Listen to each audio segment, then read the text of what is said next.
As की जब हम बात करते हैं तो उसको हम डिवाइड कर रहे हैं into lower palaeolithic age. Lower palaeolithic age का मतलब क्या है? अप्रोक्सीमेटली 2.5 मिलियन ईयर्स अगो की बारे में हम बात कर रहे हैं। तो it's like 2.5 million years ago, इतने साल पहले के टाइम पीरियड के बारे में हम बात कर रहे हैं। Okay, about approximately, and then मतलब इससे लेके इतना साल, so 3 लाख साल ईयर्स अगो, 2.5 मिलियन से लेके 3 लाख साल ईयर्स अगो, इसके बीच का जो पीरियड है that is lower palaeolithic age. Hand axes, cleavers, early human जो थे वो क्या थे? गैदरर्स थे, हंटर्स थे, केव्स में रहते थे। फिर आपको मिडिल पैलियोलिथिक एज नजर आती है, वो कहां से होगी? फिर 3 लाख साल से लेके 50,000 साल के बीच में वाला पीरियड जो है वो मिडिल पैलियोलिथिक एज का पीरियड है।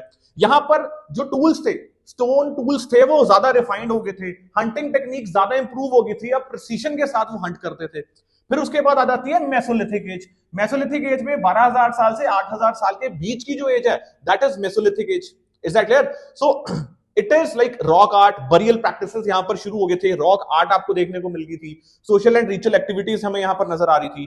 तो ये भी बहुत इंपॉर्टेंट एज थी। अब उसके बाद आगे आपको फिर कौन सी एज नजर आ जाती है? फिर नियोलिथिक एज की तरफ आप चल पड़ते हैं। So petroglyph serves as a valuable historical record of societies that existed before invention of the writing. मतलब राइटिंग से पहले वाले पीरियड में क्या यूज होता था? पेट्रोग्लिफ्स, जो भी सिंबल्स यूज होते थे।